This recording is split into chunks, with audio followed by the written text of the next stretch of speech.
and welcome to Awake Ones. We would like to talk a little bit about Metamorphosis today, and you might have noticed that we're having a bit of a rebrand. And Metamorphosis, we had a few comments from some of our male viewers, and even though we said that we had been calling the show Awake Women, and it was mainly because our regular panel were female. But we want to be a little bit more inclusive of our lovely male viewers as well. And we also, Sally pointed out that Awake Ones also was like 1 1 1 1 1 1 1 1. If anyone's seeing the 1111, then this fits right in. Think of this as an alignment. So just to introduce us, I'm Alexandra Wenman. I'm Sally Poinsett-Nash. Lorraine Flaherty. And I'm Ursula Benjamin. And welcome Ursula, our special guest today. Thank you very much. It's nice to be here. Can I just show off your book, please? Your latest book? Here's one I wrote earlier. The Soul Midwife. I haven't read it yet. I'm excited about this. Maybe take it into the camera because the cover's great. The cover's amazing. Yes, and this is a book that we talked about in one of the previous shows, and we were talking about soul midwifery. It came up as one of the topics, so we're very happy to have the author here with us today. But she knows a lot about metamorphosis too, don't you, Ursula? Well, personal metamorphosis. I think we're all undergoing that process, and mine was fairly extreme, and unwittingly I predicted it in a book that I wrote before called The Source, and I wrote about my own death and everything else that happened, and then I went through that experience and came out of the other side fairly unrecognisable and much nicer for it. Wow. So do you want to share a little bit about that journey? Well, the person I used to be was corporate and cold and very much along the tram lines of things that we ought to do, should do. I hate that word. I think it should be removed from the English language. Should do this, should phone my mother. Should means won't, yeah. I've discovered. Yeah. So, having had quite a strong reaction to my environment, I actually tried to jump off a bridge. Wow. And the only thing that stopped me was my own embarrassment because there were too many people around. So I went for a walk in the middle of Newcastle, in the middle of winter, and it was snowy, it was very much Christmas Carol land, and I walked up a hill and I thought, well, I'll go back when there aren't so many folk. And as I was walking, I saw a mound of snow at the bottom of a bus stop, and it moved, and it was a woman. It was a girl wearing typical Newcastle girls' night out, so this skimpy little skirt and a little boot tube, and the only thing that was keeping her warm was a bag of chips that was on her lap. And she was so drunk. I thought, I can't leave her. I cannot. I must wait until the bus comes and make sure she's okay. And as I got her up and got her onto the bus, I saw that she was wearing angel wings, and I just went, okay, I'm going to listen. I am going to listen. So my angel appeared and just went, you're not going anywhere yet. And when I walked back, I threw a few things into the river, one of which was a ring that I was wearing, and that signified a lot to me at that time. And when I walked away from it, I knew I was different. I didn't know who I was going to be, and I didn't know how wild the journey would be, because I no longer live in England, I live in France, but when I'm here I'm on a boat, so I have a really, really brilliant life. But because I made that break, and for some people metamorphosis is a kind of gradual, intellectual, thought out process. For others it's a fracture. And that's the only way you really make that massive change. And I think a lot of people are undergoing that at the moment. Not necessarily through choice, but believe me, you'll be better when you come out the other side. Definitely. I think all of us here can resonate with that. I've never heard it termed like a fracture before, but that's exactly what it is. It's like being broken apart in many ways. And when you heal, you're different. You have to be different. Totally. So it's fun. I love every day. I love the experiences that I find. I find things to love in people, even people I would never have spent any time with before. And I think when you don't need anything from other people, when you've been through that fracture, you start to enjoy other people without wanting anything from them and without needing anything from that relationship, because you're self-contained. Some people don't like it. The ones who are not metamorphosed don't like it because they can't comprehend who you are. But you can tell before and after people. You really can tell, you know, and even those who are in transition. And I think this year is a big year of transition for people, whether they want it or not. There's so much going on. There's so little security. There's so many lies around. And interestingly enough, for me, it resonates with the Victorian period. The levels of poverty, the levels of massive wealth, the way that women are treated, mental health issues, and what is and isn't understood as being appropriate behaviour. You know, stuff's coming out. Yeah. It's not seeping now, it's bleeding out. And I think those people who used to get away with things, not anymore. Not anymore. No, And we're angry and we're out for you, you know, and we're not taking any nonsense, I think. And I think it's incredibly empowering, while at the same time being scary, because you don't know what you're letting yourself in for, especially with the internet. You put yourself out there. I did a TV series a few years ago, and you very naively think, oh, just on a TV series, you know, people might watch it, or they won't. Everybody has a comment. If you write a book or you do anything public, everybody's got an opinion, you know, and it's a tsunami of poo sometimes. And you just think, well, thank you very much for your cleansing, I'm sure you feel better for it, but I didn't deserve that. No. But if you put yourself up in any way publicly, especially a woman, you are going to have every piece of skin ripped away from you. So having undergone the metamorphosis, you've denuded yourself first. So it doesn't matter. So you don't care it's no longer painful. what others' judgment is. No, it's absolutely, it's not my, you know, I don't choose your opinion of me, you do. Absolutely. Well, I'm very glad that you didn't throw yourself off a bridge, because actually Ursula is, and you know, we're very good friends now, but I think, you know, I have her in the role as my mentor. So, I mean, you were working with, there were some various other careers before that, but the main focus had been hypnotherapy, hadn't it? Clinical hypnotherapy, and as the director? Something of that kind. Of a large hypnosis college. Which I then left and Lorraine followed me. She turned up on my door going, you said you'd mentor me. You can't go anywhere. I did. And then subsequently Thames Medical Lectures, which is, you know, I'm teaching clinical hypnosis and accelerated learning courses that you developed in medical schools all over the country. That was the other life. And so transitioning from that, and I know you still do a little bit of therapy. I do. Now and again. But then transitioning from that, I mean, it's quite a big shift into then becoming a writer and you know, many books, not just this one. But things are taking another turn, aren't they? They've taken another big shift. So do you want to talk a little bit, because we're going to post a video at the end of some of the work that Ursula is doing now. So do you want to just talk about this huge shift? Well, because my last book, which is called The Source, it was published in a few countries, and it was published in France. And I was in France meeting a couple of booksellers. I love the French's attitude towards books. Booksellers are powerful. You know, they are the people who read and they decide whether your book goes in there, so you really have to step up to the plate. Nice attitude, like that. So I'm being interviewed by all these people, and there was a random chap wandering around, and he said, I think we're neighbours. Would you like to come and visit me? And I said, yeah, okay, fine. Went to the village where he lives, looked at the building, and the building was called The Source, La Source, the same as my book. I went, okay, I'm here now. Listening. What am I supposed to be doing? And it's got a phenomenal history. It's been inhabited for 800 years, so it was a Cistercian abbey, so you can imagine the atmosphere. And then it was taken over by a weaving family, who then provided social housing for their families. So this is pre-Bourneville, pre the Victorians here, who were kind of paternalistic, but they had a very much like a Rudolf Steiner attitude towards it. So there's little pagan aspects. There's a forest. There are nuns in the forest. There are the strangest nuns in the forest, because they are incredibly un-nun-like. They're not nuns, I think they're witches. Undercover witches. But what they do is they've got bees, and they've got this wonderful herb garden, and the whole atmosphere, and I just went, I think I've come home. This is really odd.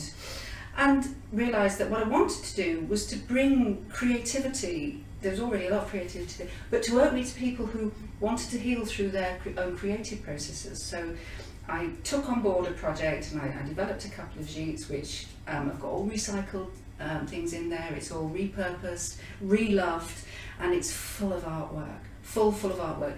And there are plenty of things for people to play with. If you want to come, it's kind of an adult play centre. You are so a girl after our hearts. And you come there and you go, I think I need to start drawing, or I think I need to start painting. And the idea is to bring creativity to the village so that you can then put something back into the village. But it's kind of a microcosm of how I'd like the world to be. Yeah. Which is where people care about each other, and it's not about money. It's an exchange of a really beautiful energy that is sharing. It's all put onto the table and you take what you need. And I just think it's the a little most white feather flying by me while you I saw that. tiny little tiny. white wispy feather. Thank you, angels. But I just think I want to kind of spread the word that this is something that I'm doing, and if anybody wants to do the same somewhere else, come and talk to me, because I just think essentially this period of change means that people like us can get in underneath the radar and make some changes among the people we know and grow with the people we know and have the sort of community that we kind of dream of, that's not just part of books or part of, philosophical ideas. It's essentially how you live on a day-to-day basis in a kind of compassionate and conscious way, and that sounded incredibly pompous. It was actually really beautiful, and it made me think, well, we need more places like this on the planet, because so many people are going through these huge metamorphoses, and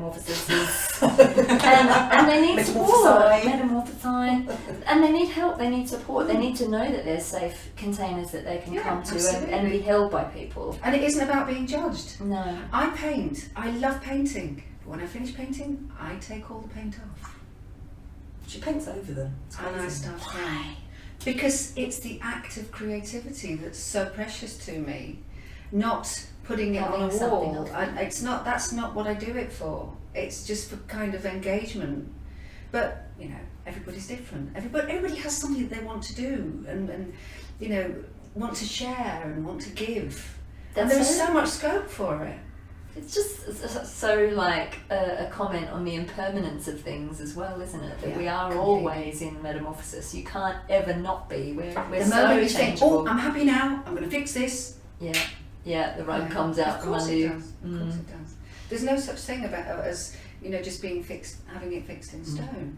Even stone isn't fixed in stone. Everything changes.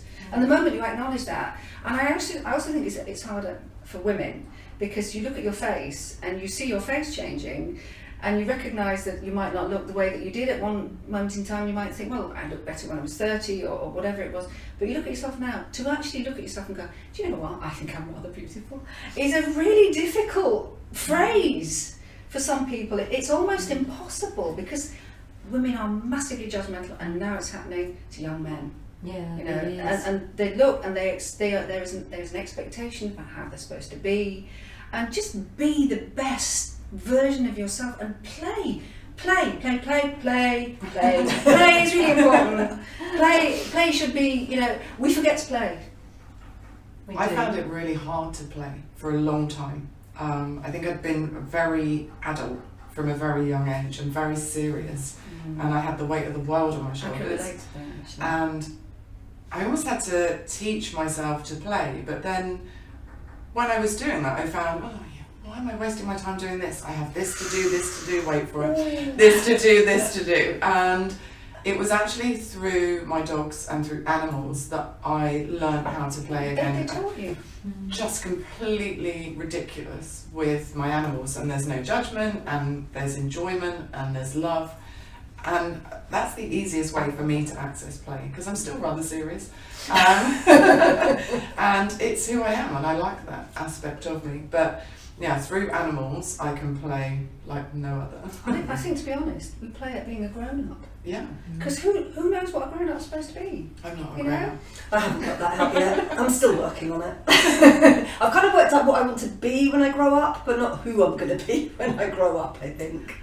Just don't bother. No.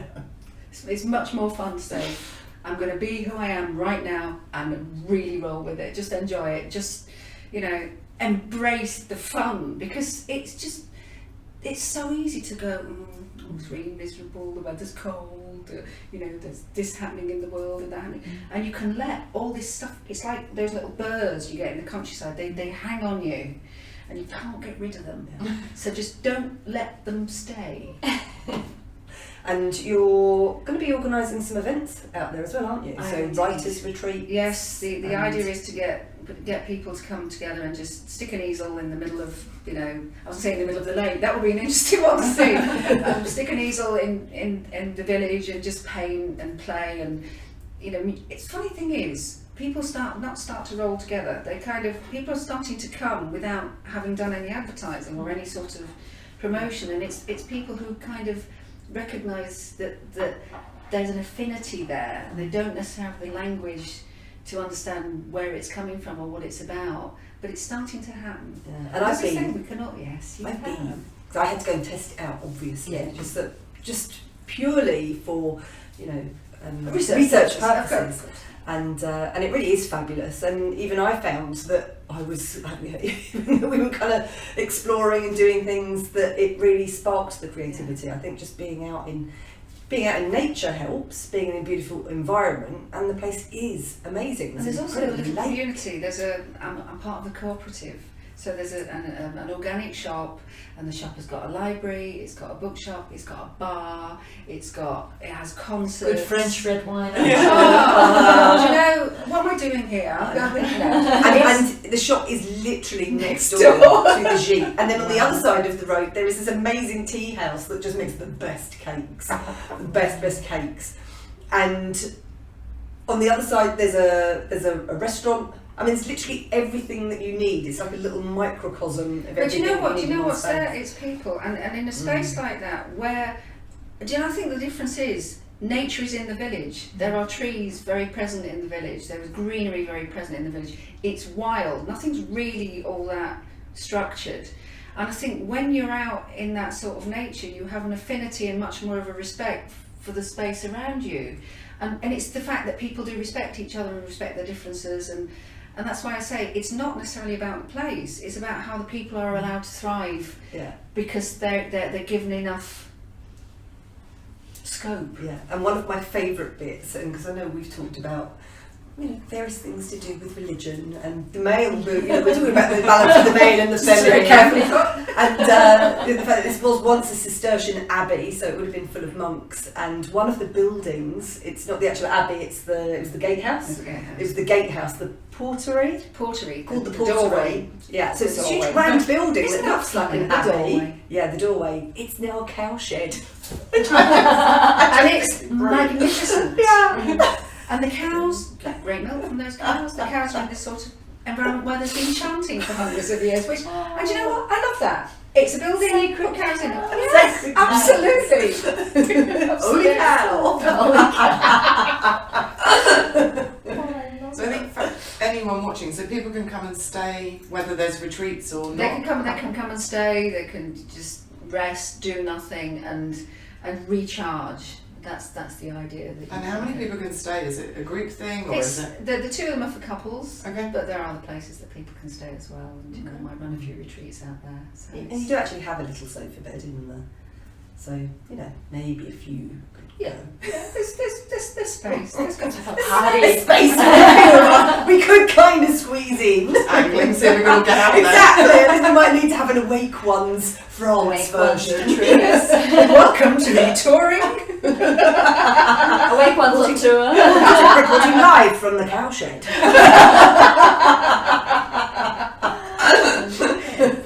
I think it's from the convent. And from the convent, yes, absolutely. And I had the spookiest experience in the convent when we were given a guided tour around the herb garden, where they do actually make potions and stuff, which they're not allowed to prescribe, but the local doctor, the local phytotherapist. Yes, he does. So it's amazing what they've created.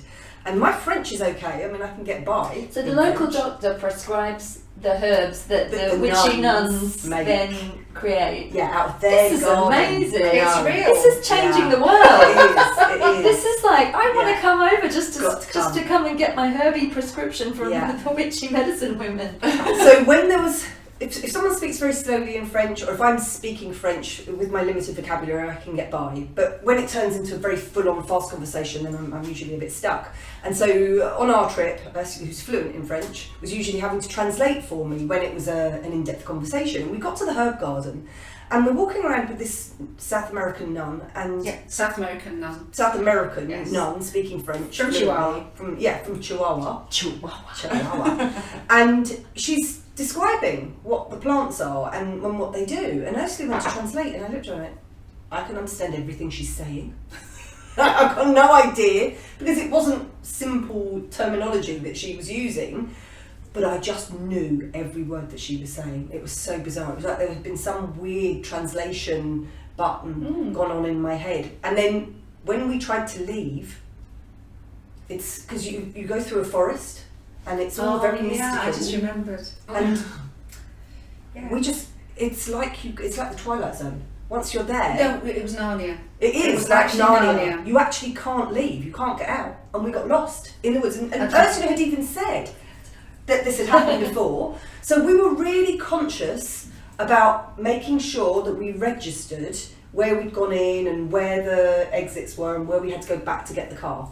Completely lost. I mean, literally wandering, weren't we? Like a pair of crazy women through the forest. Nothing new in that, but And then all of a sudden, after a while of thinking, how on earth are we going to get out of here? It was just starting to get dark as well. We heard the sound way off in the distance, and there was this deer.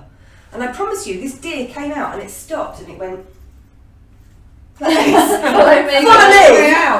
And we followed the deer, and it took us right out to where the car was. I have to say we do have a history of following animals into strange environments, but obviously that's a story for another day. We need to do an episode on experiences with animals. Oh, Yeah, definitely. Fantastic Yes. ones there. Yes. And bring one. Yes. Very fun.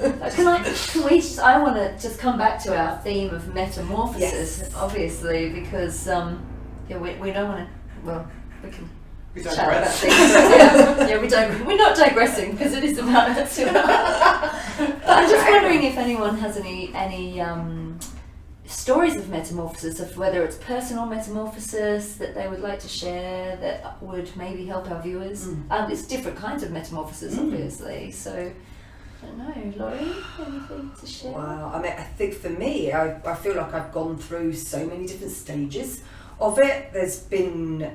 I feel like I've lived so many different lifetimes already in this one life. So the hairdresser and makeup version of me, who I thought was going to be me for the rest of my life, who was blonde and who was just a completely different, even though I was still spiritual, but completely different. And even when I look back at the photographs of that portion of my life, it feels like somebody else.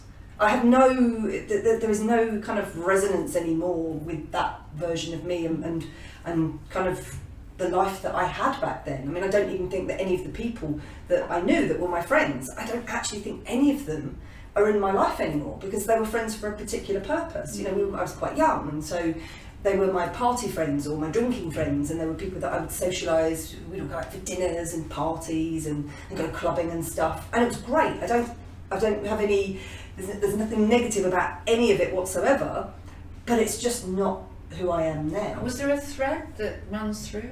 Is there something constant for you? The spirituality is the constant thread. That I think is the bit, the need, the search for knowledge and the search for wisdom. That bit has never changed. That part of feeling like there was a mission or feeling like there was something that I wanted to accomplish. But yeah, there have just been loads of bits, and I think it's the same thing that you're saying. Sometimes the shifts have happened fairly easily, but generally when I've got to a major shift, there has been a crisis. I'll be honest, there will have been a kind of breakdown of the old, and moments where I've had to make a decision to say, okay, now it's time to change. And sometimes it may have been that my physical health went down and I had to listen, because I couldn't function. My back has a tendency of just going on me, and I end up being flat on my back for weeks at a time. That's happened 2 or 3 times in my life. And when it happens, I pay attention. It has to be bad enough for you I to pay listen. attention. Because otherwise we don't. We carry on. Exactly. Or the other thing that happens is that my voice goes. I can't speak. which is pretty much because I would drag myself, literally on my knees to get to where I need to be to do what I need to do. But when the voice goes, I literally can't function. And so, I think pay attention to the signs and the signals. And if things are rocky and things aren't working and you're constantly up against the same thing time and time again, where you feel like you're banging your head against a wall, which often happens, you really need to start asking the questions, am I in the right place? I think it's something about doorways, isn't it? And how many times do you go up to a doorway and you can't get through? Yeah. That's because you're pushing and you're Yeah. supposed to pull. Sometimes you have to stop what you're doing and do completely the opposite in order to make that change. And I think when It's you hard. make the decision, then it becomes so much easier. You know you're on the right path because things do start to flow. Things do start to happen. And even I remember the moment when I decided I was going to do the hypnosis. The energy around me and my thinking and everything just shifted into a different gear, and then things just started to unfold that helped me to get to that place. I'm very good you are too. So Sally. Well, I think sort of the life side of things, I don't think I've stopped changing. The day that I stop changing is probably the day there's an issue. But as someone who builds brands and authentic brands, you were sort of saying that you haven't advertised and people are coming to you. And I see this so often where people step into their authentic self, and I always describe it as this magnet that, either the poles won't go together, so it's that push, that door that you're talking about, where it's exhausting if you're pushing, you're not getting anywhere. Clearly says pull, and you're pushing and pushing and pushing. People keep doing it. And people can do that for a month, a year, 10 years. They can be pushing, they can be physically exhausted. But the second you stop and you say, actually, when I created this business or this brand or this career 10 years ago, I was in the right place at the right time to be creating that. And I've changed. And it's not that I can't do it anymore. Maybe I can do it, but do it in a different way. And it is like holding that magnet where it's a pull. And I think the word that you use, talking about authenticity, the moment you're authentic, and I don't write books for other people. I write the books that I want to read. I didn't make that space for somebody else, I made it for me. And I think when you do it to such a degree, and it's a very honest space, then other people respond that way. Nobody likes to be sold at something. Everybody likes to find it, and that's when there's a completely different level of communication going on. I think if you're in an authentic place, you have to be visible, you have to be present. You can't just write your book and put it in the cupboard and people will come around and ask to go in your cupboard. There are things that you do to make it visible, but nobody needs to be sold anything if it's coming from a place of authenticity within yourself. And that, for me, the interesting thing in the last book, which is called The Source, how many people said, how come you knew my story? You've written about me. And it's happening again with this, because even though it's a Victorian novel, thank you very much. Don't need to be sold anything. Just want to share, because it is brilliant. It is very good. I have to say, spoiler alert, she's in it. I am. That's a nod. I forgot to mention it to her when I wrote it, and it was already out there, and then it went, do you mind? And she went, it's a little later. A little later after an hour. I know, it was quite daunting reading through that. Oh no, what's she going to make me do now?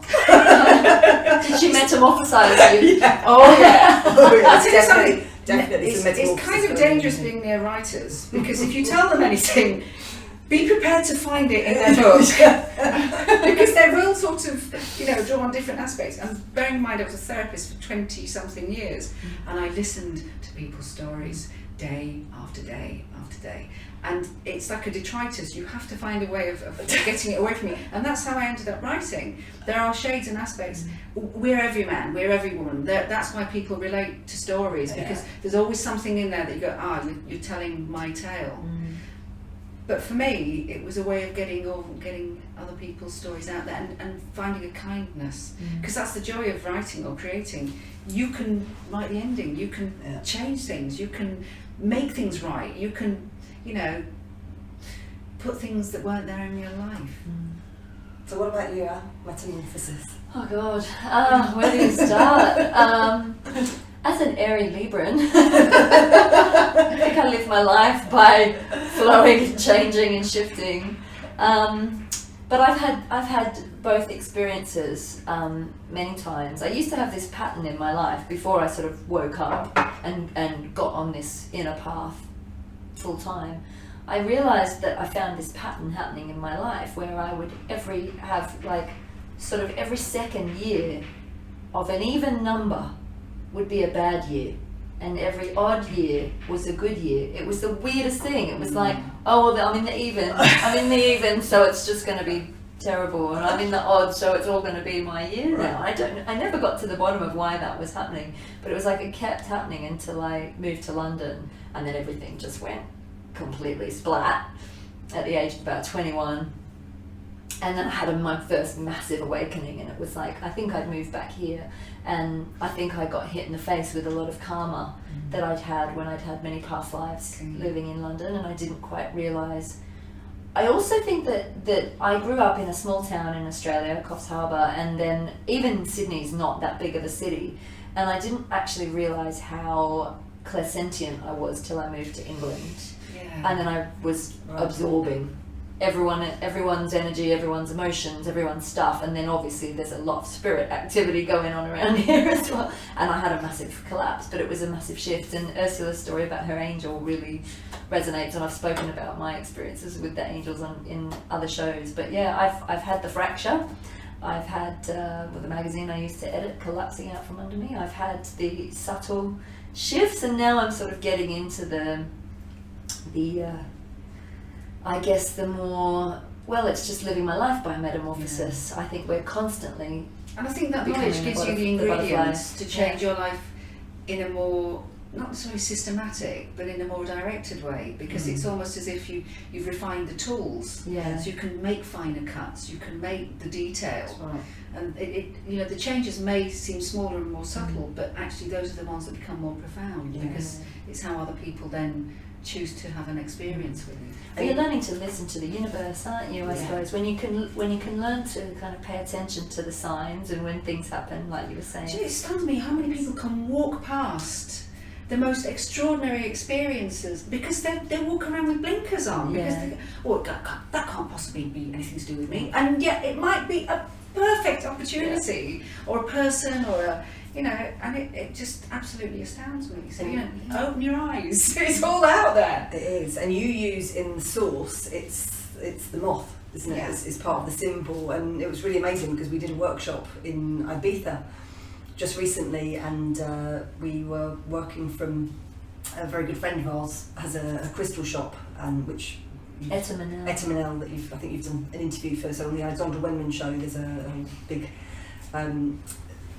information about it, and talking to the girls there, and we were doing a one-day workshop, and it turned out that they'd had a cocoon in the shop, which I'm not even sure they knew exactly what it was, but the morning we arrived it opened up and it was this little moth that had, oh no, it was a cat, that's right, it was a caterpillar. They'd seen this little caterpillar that had been crawling around, which they kind of left, and then a cocoon appeared, and then this little moth, and it crawled out, and it crawled up onto this really beautiful crystal stone, and it was just sat there as we came in the door. It was just such a gift, and it was such an acknowledgement that the work that we were there to do with the people was about helping them shift and helping them change and metamorphosize their lives. So it was such a beautiful symbol, wasn't it? And I'd been given, we'd been to Esvedra, the rock, the day before, hadn't we?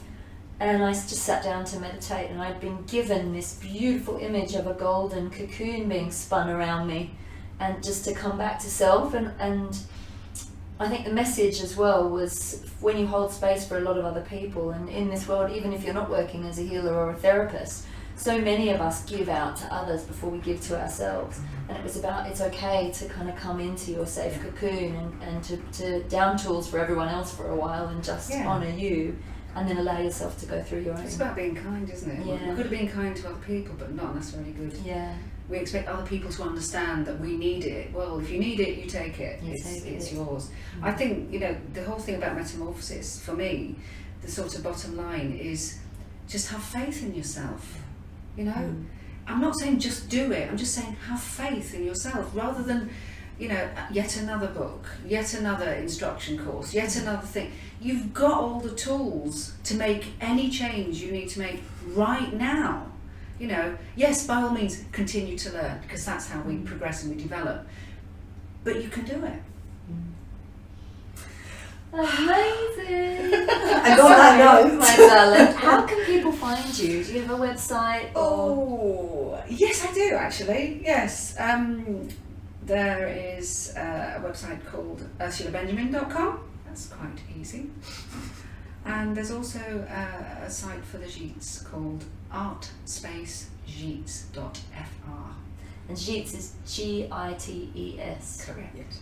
So we'll put links to each of those as well in the type on the YouTube channel under this video, so people can find you and click. Come see, come play. I'm coming. Put me in, girl. and as I said at the end, I'm hoping to post the little video that we created while we were out there a couple of weeks ago. So you can get a taster of get it. an idea. Wow.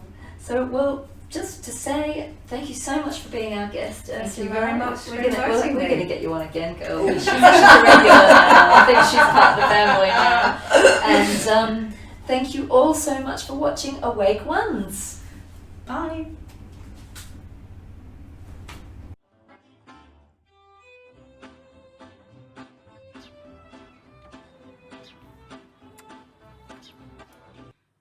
Welcome to Fontaine-Daniel.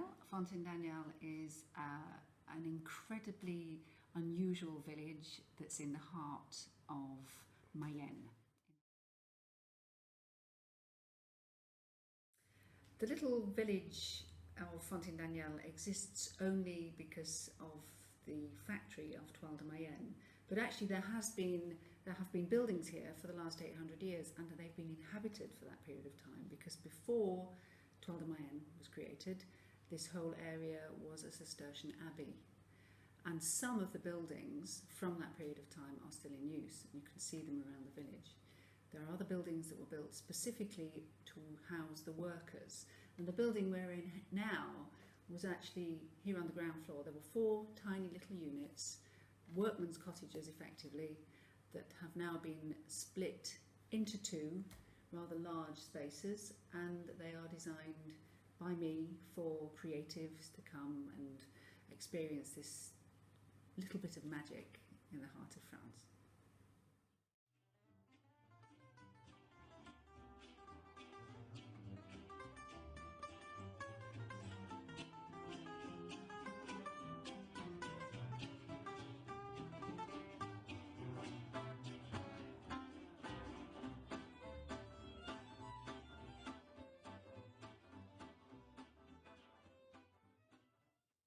The pieces are extraordinary because the people who created them are extraordinary. For example, you've got this artwork here behind, and it's actually of the schoolroom in the village, created by a wonderful artist called Marc Girard, who still lives in the area. Each piece is either recycled, reclaimed, or has some sort of connection to this area, because I think it's kind of important. And I think it's really special if you go somewhere that the things around you have a connection. And I find that things such as the fireplace, which is made out of crates from the factory, it's got people's handwriting on it, and the people who are still working here came up and had a look. There's something about things that are made again, and that's why I created the Gites, so that people who come here can, in a strange sort of way, make themselves again. You know, the joy of creation that we lost when we were kids and we painted or we drew or we got excited about stuff. I want you to come and start doing those things here for yourself. And that's primarily why the whole project came about.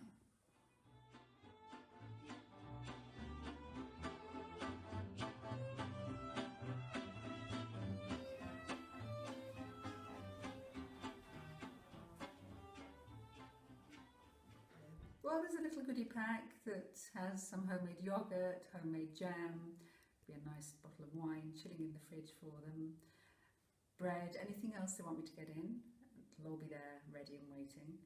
There's also a nice gift, I think it's a nice gift. It's a candle that's been made by the nuns with locally sourced beeswax and wonderful natural scents. My hope is that it's a little home from home, but something that just inspires you.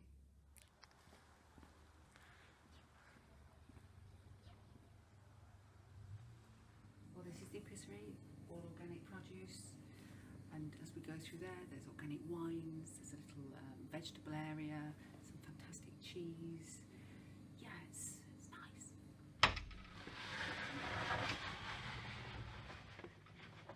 What you don't get is the fantastic smell.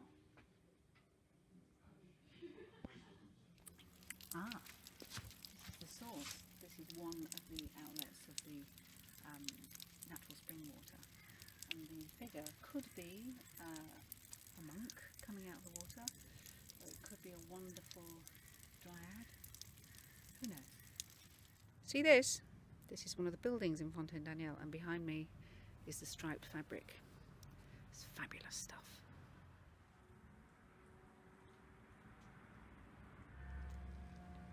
Over there you can see two buildings. The one in front is the moulin, it's the mill. The one behind is Chapelle de Saint-Michel, and you think they're fairly contemporary with each other, but there's about 700 years between the two of them. The moulin being the old building. This is where the two histories collide. We're at the gates of the Toile de Mayenne factory, which you'll find just behind here, but also down there, that's the Cistercian Abbey. Corner of the square here, and there's a very unusual building. There's no signs as to what it is.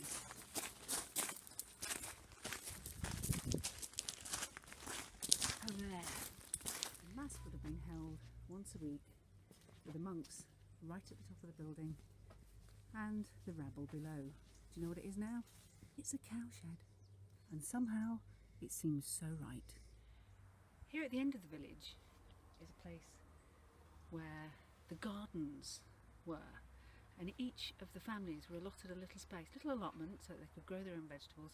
And you notice they've got cabins on them, cabanons, and they're this really distinctive black. And it was thought that if they were covered in pitch and burnt, that they wouldn't actually rot.